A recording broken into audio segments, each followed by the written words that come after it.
Players Tour Brussels started today. Jake and I have been reviewing the deck lists, and we've got some first impressions that we want to go over. Spoiler alert, we saw some of the cards that we picked as sleepers popping up in pro-level play. Yeah, man, it's super exciting, and at the end of the video, we're going to go ahead and talk about a couple finance tips to keep in mind during a tournament like this, so make sure to stick around for that. And the video starts right now.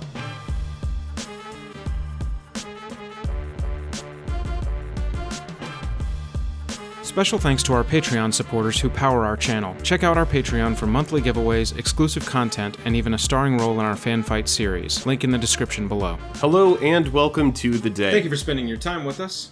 I'm Jake. I'm Joel. Welcome back to another episode of Jake and Joel Are Magic. We are going to talk about Player Tour Brussels right now. But first, if you wouldn't mind, if you liked the video, by the end of it, think about subscribing. Best way to support the channel as we continue to grow. So let's talk about some of these deck lists and some of these first impressions. So looking at what we've got here, I mean, it starts off, we're looking at just the first page of the deck lists that were posted on the mothership.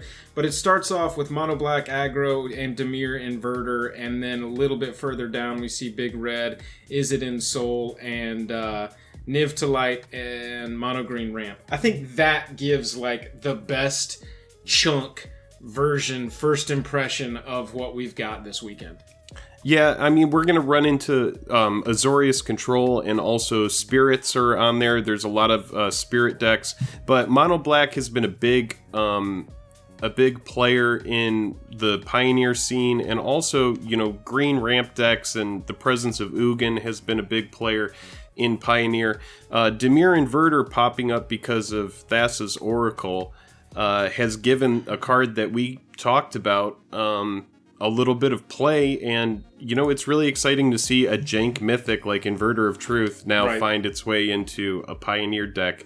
So yeah, these are the decks that you just showed are the main decks that we're seeing right now, and it's important to keep in mind during a tournament like this that this is where we're really going to start to see the meta develop, and some of these decks that people think are going to do great might not do so well, and you know, we're going to talk about some of the underdog decks as well. Yeah, up to this point, all we've really had to go on are leagues, Pioneer leagues on MTGO, and the ban and restricted announcements to give us an indication of where the meta might rest. It's interesting that we've got what is essentially a brand new deck in Dimir Inverter with Inverter of Truth, Thassa's Oracle combo. We did call this card back in the day as being a potential... back in the day, a couple of months ago when Pioneer was announced.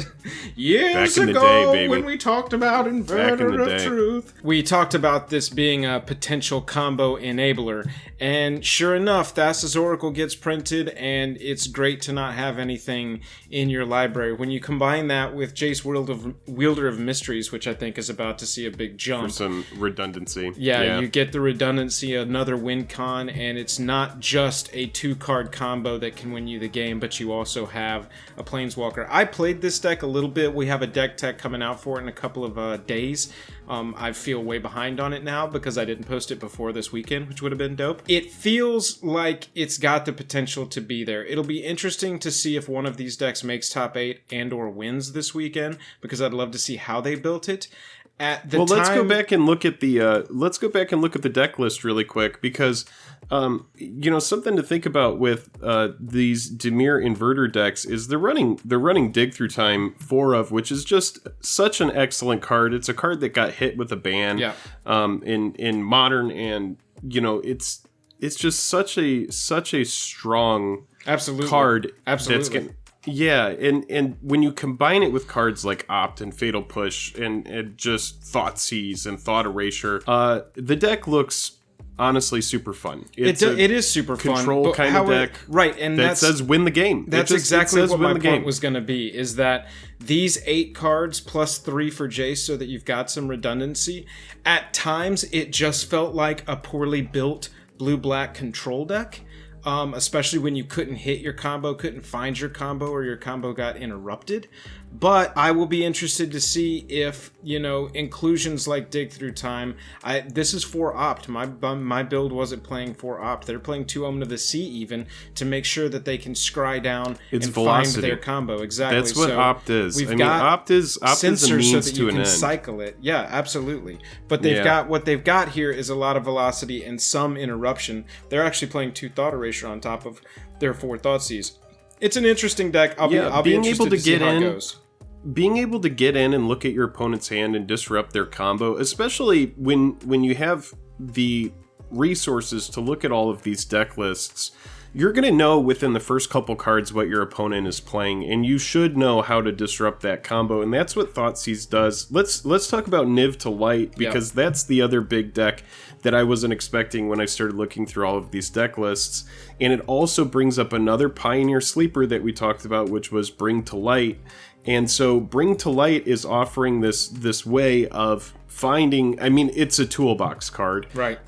It finds your Niv Mizzet Reborn, which is another card that's been taking off in Standard recently, a card that kind of came out and was seen as a jank mythic, is now getting played in Pioneer. It's getting played in Standard in, what's the Fires of Invention deck? Yeah. And it's a card that says, reveal the top 10 cards of your library. For each color pair, choose a card that's exactly those colors from among them. I'm telling you, man, what's one of our So V's, when you and look that's at the velocity. deck, and you put the chosen cards in your hand. So having those resources, we always talk about keep your hand full. Having those resources is going to give you the longevity to close out a game. Let's go back and look at that deck one more time, the Niv Mizzet Reborn. So look at all of these sorceries down here that are all one-ofs. So when you cast your Niv Mizzet, you're going in and you're grabbing like single cards like the Slaughter Games to take out a certain card, the Dreadbore to take out a Planeswalker. It lets you run just like Abrupt one-ofs Decay, and 2-ofs, 1 Sea Trino. And look at the sideboard. The sideboard is all 1-ofs as well. Yep. So this Bring to Light being redundancy for Niv Mizzet to make sure that you can find your Niv Mizzet, cast it, fill your hand back up with a lot of versatile spells. It's really fun. It looks super cool. I think it's a fun deck. I'm excited to see how it does. I'm wondering if the numbers of these sideboards are actually correct. This happened last time we had a major event like this? No. If you scroll to the top, you'll see they have a disclaimer about sideboards. Oh, got you. Okay. Those are like the 2 big decks that we're super interested in. Also seeing a lot of storybook cards in a lot of these decks. Brazen Borrower, Bonecrusher Giant, and Fae of Wishes. Fae of Wishes is a card that I've been picking up copies of when it was like 50 cents, just because I think people were low on the card. But again, versatility in having multiple effects on a card is huge. Being able to do something at instant or sorcery speed, depending on the storybook card, and then being able to bring a body back later is huge. Brazen Borrower, a lot of people hated on that card originally when it was spoiled. It dropped down to as low as like $8 to $10 at one point, which for a set mythic that was hyped up, that's pretty low. And now it is rebounded. It's huge in Standard. It's getting played a lot in Pioneer. So yeah, absolutely. Don't at me, but I'm pretty sure it's better than Vendilion Click. I don't want to have a conversation about it. Well, a lot of people called it bad Vendilion Click, but honestly, Vendilion Click hasn't been popping up in a lot of decks recently. So it's for Murderous Rider. Yeah, again, Murderous Rider, Bonecrusher Giant, Fae of Wishes, and Brazen Borrower, they are all format all-stars. Like, Fae of Wishes offers a toolbox effect. You have to ask yourself, like, from an MTG Finance standpoint, when you're looking at cards like these, you have to look at historically, what do people like? People like toolbox effects like Birthing Pod. So Fae of Wishes scratches that, like Glittering Wish decks. Bonecrusher Giant offers a great removal spell, and then a 4/3 body for 3. Like, that's just like, what more do you want? It deals damage when it's targeted. That's another huge quality of that card being great. So it's just like, these cards are really, really... Throne of Eldraine has impacted this format in a lot of ways. And then also, I want to talk about 3-cost Teferi, just because Teferi has just become just like, what a beast, man. Like, shuts down interaction. Can't cast spells or can only cast spells at any time they could cast a sorcery. That's ridiculous. Yeah, like, so people are playing Teferi Time Reveler in the Niv Mizzet Reborn deck, the Bring to Light deck. That way, on early game, they resolve their Teferi, and then that way they know when they cast Bring to Light that it's not going to get countered. Can't get countered, right? Yeah, so then you go, you get your Niv Mizzet, you fill up your hand, and then it's like, all right, do you want to continue playing the game where ultimately I win in 10 minutes? Right. Like, it's just, I've got a Siege Rhino, I've got a Paul Ukrainos, I've got a Hostage Taker, I've got a Supreme like, Verdict. it's just and an Utter toolbox. End. It's a toolbox deck. It honestly, it looks like a lot of fun. This is my first day seeing this deck, but I was just like, wow, this looks really good. Yeah. But I think we should talk about, from a finance perspective, what does a tournament mean? Real quick before you pivot into the finance, I want to talk about this Osorio Spirits list. If you've seen my deck tech on the channel, I built Osorio Spirits a couple weeks back before it started gaining a lot of popularity.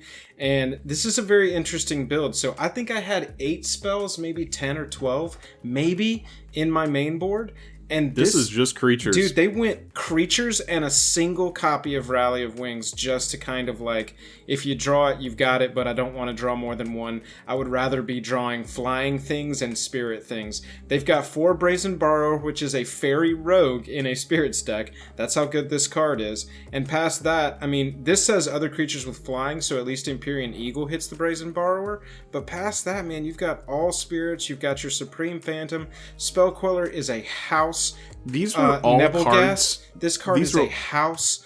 I loved playing this deck. It felt like it could be a tournament quality deck when I was building it under my build, and I'm not an ace deck builder at all. I'm a very classy casual deck builder. This looks like where I would have ended up had I just continued trying to optimize Osorio Spirits.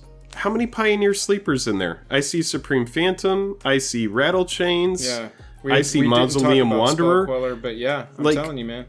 Essentially, if you haven't checked out Pioneer Sleeper Series, make sure to go check it out, because we talk about a lot of cards that we've seen. Glorybringer. Yep. Like, these are all Glorybringer cards. broke out less than a month after we talked about it, after we released that video. Yeah. And, I mean, it's funny that the mono red deck that broke out in Pioneer is... they're calling it Big Red, I guess, because they don't want to piss anybody off, but I've only seen it referred to as Chonky Red on the internet. Oh, yeah. And Strong Sad, you should go watch his stream. I think he was one of the pioneers of that Pioneer deck. It's just so fun. Look at this. We've got an Elspeth Sun's Champion, and this is Oria's Control. Whee! Yeah, and also we should talk about, and then we will get into the finance stuff.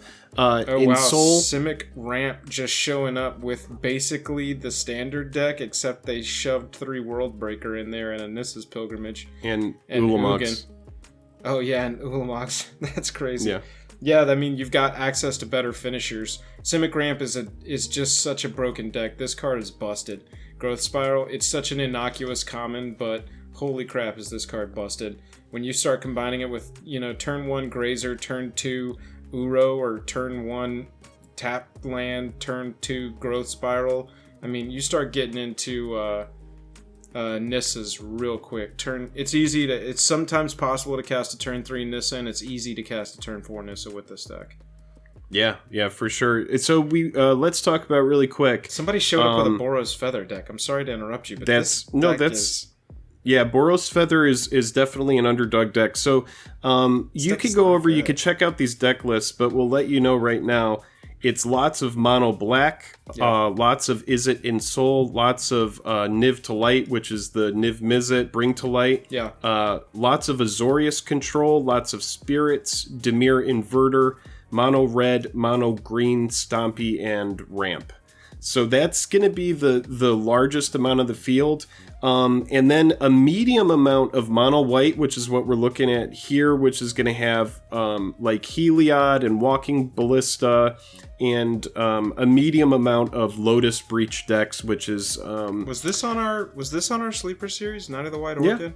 Was Anafenza? I know we had Anafenza the 3-color. Did we have Anafenza the mono white? I can't remember. I'm pretty sure that we did, just because, and also Benelish Marshall. You know, these are all cards. Like Benelish Marshall was just waiting to be broken out as far as being a good white devotion card. I mean, it's for sure. Well, I mean, when you've got, and I see that the base of this deck is the Heliod Ballista combo. Well, that's just like something that, honestly, looking at the deck list, looks like something that you could just happen upon. Secondary. It's like you have a really good aggro deck, but then hey, I found my infinite combo, and now we for sure have the win. Yeah. But I also think that combo is fair. Obviously, we're not seeing a lot. We're not seeing an overwhelming amount of mono white. I have already looked through all these deck lists, and the mono white, the Heliod Ballista combo, that's not something I'm seeing a lot of in this tournament. I think that we're seeing a lot more of the Dimir Inverter, people trying to win like that, and then also Niv Mizzet in the toolbox that is. Is it Phoenix is a underdog deck? Is it Phoenix? This copy, this version of it anyway, is not running Thing in the Ice, which I find surprising. But these are, we'll go ahead and talk really quick. These are going to be the underdog decks, and we're not going to be able to show you any of these decks just because, like Rakdos Dragons, this is an underdog deck. Oh man, I would love for this deck to win. I know, right? There's a lot of fun stuff to root for this weekend. We have Vampires, Hardened Scales. There's only 2 Hardened Scales decks that I saw. Yeah, I just passed one up here. I'll move up to that one while you're talking. Is It Emerge? Soul Flare. There's some Soul Flare decks, which is kind of fun. People throwing stuff in the graveyard and then bringing back big Soul Flares. Kethis Combo. Possibility Storm. Mono Blue Devotion. Sultai, Delirium, and other Delirium variants are low population. Dimir Control, low population. Rakdos Sacrifice, people are actually playing Witch's Oven in this tournament. Jeskai Fires has made it into this tournament. Esper Control, Mono White Humans, even a Goblin deck. There's a single Goblin deck in this tournament. There's a Jund Sacrifice deck running Witch's Oven. We have Boros Aggro, Jeskai Ascendancy, I think I saw a single deck, and then Orzhov Eldrazi. Those are going to be the underdog decks this weekend. Did you see a lot of copies of this deck, Lotus Breach? This is the combo with Lotus Field. Medium. These are medium population. Yeah, it's, these are... when this deck can go off, it feels unbeatable, but it is tough to kind of put the whole thing together. Hidden Strings, Lotus Field is the base of that. But go up to that deck again.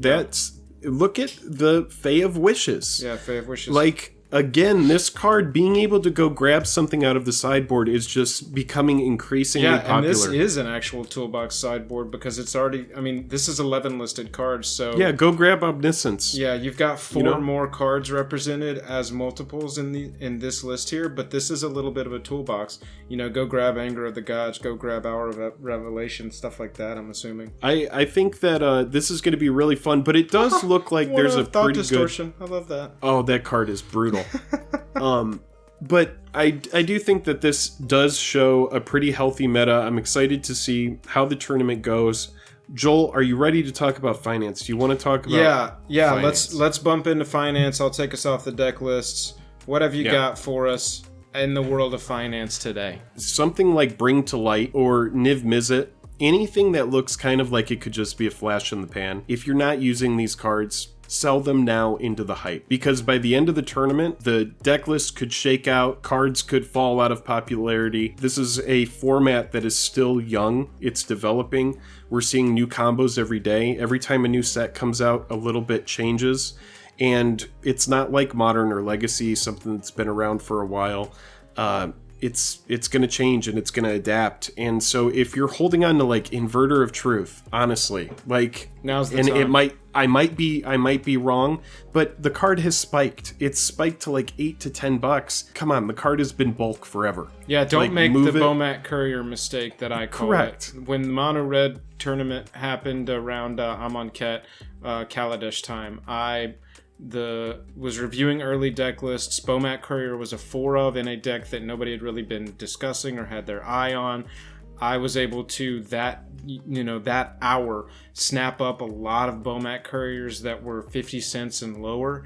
Assuming that the next time a big tournament hit, that deck would blow up again. I held on to them until the next big tournament, and everybody had moved on. And now I've got a stack of Bomat Couriers forever. And what's funny is they're even played in Pioneer, but it's just there's so many of them, and it being a rare. And that set got opened like crazy because of inventions, and there were a whole lot of problems with that hold. But what Jake's talking about, don't be afraid to just take your gain and move on. Yeah, get your gains. Like, for real, I feel like I missed the window on SRAM because a lot of people were speccing SRAM as being a good Pioneer card. And I hate to say it, not one SRAM deck, not one enchantment deck popped up in this tournament. Like, nobody's playing that variant. And so it just shows that it's a little too fragile.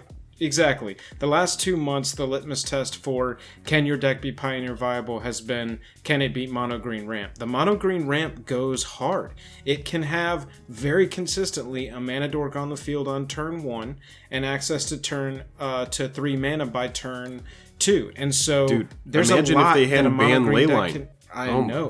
It becomes now even more evident after playing a lot of Pioneer why that card had to go. That's another one I did not sell in time. I've got that, that for sale 8 ley lines unused. I've got a short story based on that. Yeah.